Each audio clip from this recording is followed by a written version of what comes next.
Fala, nação santista, como vocês estão? O Santos estressou vocês hoje? Hoje não. Meu nome é Gabriel Zupo do canal Sincero Santos. Não se esqueçam de se inscrever no canal, curtir e compartilhar o vídeo e ativar o sininho. E para você que tem Instagram, seguir a página do canal, @Sincero Santos. Lembrando que lá tem duas parcerias, com a página Torcida Alvinegra e com a Bruna Novaes, @Sereia Pistola. Bom, gente, o tema de hoje é para falar como estão os jogadores que o Santos emprestou e ao mesmo tempo falar se tem alguma chance deles voltarem ao término do empréstimo, tá certo? Eu vou separar aqui por posições, né? E vou avaliar de uma forma geral para que o vídeo não fique tão longo, beleza? E antes que você pergunte em relação ao cenário, hoje estou aqui no estúdio do Varanda, porque no momento que eu gravo, daqui a pouco vai ter o Bancada Santista, então estou gravando aqui. Vamos lá. O único goleiro emprestado até o momento é o Vladimir, está no Guarani e ele tem contrato de empréstimo até o fim do ano. Esse daí, não preciso nem falar que não tem qualidade para voltar, não vou ficar aqui batendo nessa tecla. Zagueiros, o João Basso do Estoril, que eu trouxe no outro vídeo, que só seria interessante a volta dele em caso de saída do Joaquim e do Jair, mas o Santos cruza os dedos para conseguir vender o João Basso para o Estoril, time que ele está agora, porque com a venda do João Basso ele consegue quitar a dívida com o Arouca, que é outra equipe de Portugal. Temos também o Luiz Felipe, que foi emprestado até o fim do ano para o Atlético Goianiense. Esse daí, para mim, não tem mais clima para vestir a camisa do Santos. Por mais que eu ache que para a Série B ele poderia ter sido interessante a permanência dele, é um cara que não tem clima aqui. É um cara que não dá para ficar aqui. Então, que ele continue lá no Atlético Goianiense. Tem também o Robson Reis, que está no Náutico, esse eu não vou me alongar, e o Jonathan, que está no Água Santa. Esses dois foram meninos que eram tratados como promessas e não corresponderam. Laterais. Nós temos o João Lucas, que está no Juventude, lateral fraquíssimo, foi uma decepção. O Santos pagou 6 milhões ao Cuiabá para ter o jogador, e o jogador não correspondeu, né, gente? Aí você tem o Natan, que está no Famalicão. Esse também, além de não ter futebol do Santos Futebol Clube, como eu falei no outro vídeo, não tem clima depois do que ele fez, beleza? E o Lucas Pires, que assim como o Natan, não tem futebol para Santos Futebol Clube e também se envolveu numa polêmica que acabou qualquer tipo de clima para ele, né, gente? Passando aqui para os volantes, temos dois volantes emprestados. Zanocelo no Estoril. Eu até achei que o Carille iria segurar o Zanocelo por ter utilizado ele em 2021, mas o Carille emprestou ele lá para o Estoril de Portugal com opção de compra. Esse daí, gente, de verdade não está fazendo falta nenhuma. E o outro é o Rodrigo Fernandes, que está no New Old Boys, da Argentina.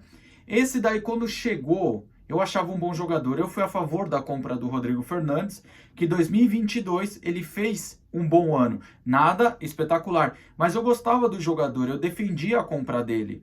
Só que é aquela coisa do futebol, né? Quando um time contrata um jogador de forma definitiva depois de um bom empréstimo, quando eu digo bom empréstimo, quando o time pega o jogador emprestado, aí ele vai bem, aí o time compra ele em definitivo, cai de rendimento. Então, essa é a história do Fernandes com a camisa do Santos. E acredito que sua última atitude com a camisa do Santos me faz enxergar que ele não tem clima para voltar para o Santos em nenhum dia, sabe? Porque ter forçado um cartão amarelo, sabendo que o time poderia precisar dele na partida mais decisiva da história do clube, mostrou que ele tem medo, não acredita nele mesmo e deixou os companheiros na mão. Então, de jeito nenhum, Rodrigo Fernandes. Agora vamos para os meias. Lucas Lima no Sport, não vou me alongar, não era nem para ter voltado. Lucas Barbosa, que entra como meia atacante no Juventude, esse daí foi aquela ilusão da copinha, um jogador que muita gente criou uma expectativa que poderia jogar bem no Santos, mas a gente sabe que o Lucas Barbosa é fraquíssimo, né, gente? Jogador que se afoba sozinho, um jogador que não entrega muito. No Juventude até está fazendo umas boas partidas, né?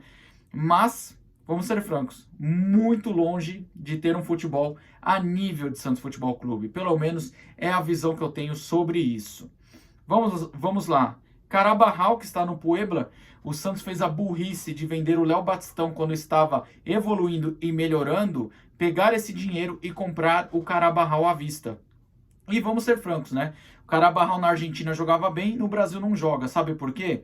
Porque no Brasil a intensidade é muito mais alta do que o futebol argentino. O futebol argentino hoje é um futebol que está com nível técnico bem abaixo do Brasil. Você pode ver que as equipes brasileiras hoje, em relação às equipes argentinas, está bem à frente. Você pode ver que os times brasileiros têm medo de um Boca, de um River, mas o resto não assusta mais ninguém.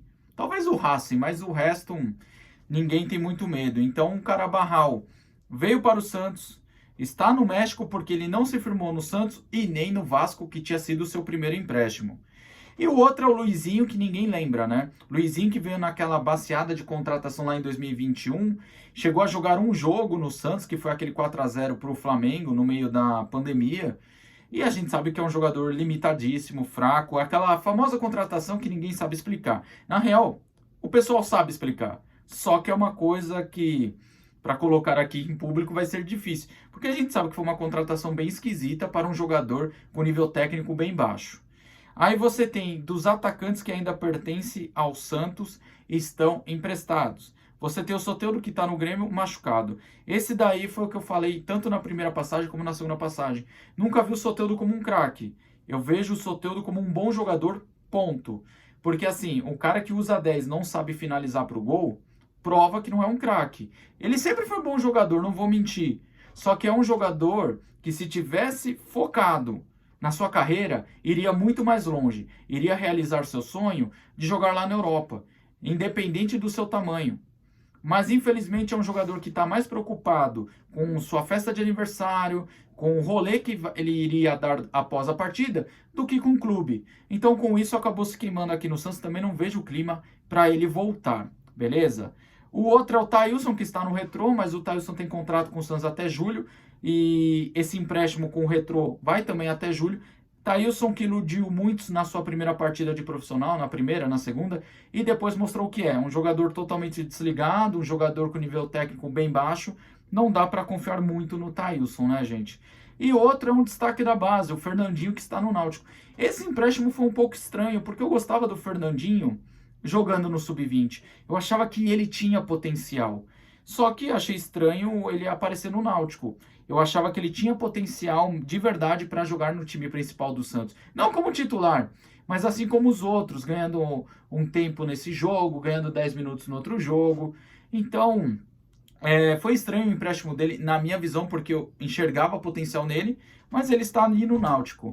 E o último é o Lucas Braga. O Lucas Braga que está emprestado para o Japão. O Lucas Braga, para mim, também não tem clima nenhum para voltar, jogador fraquíssimo e ficou marcado pelo rebaixamento.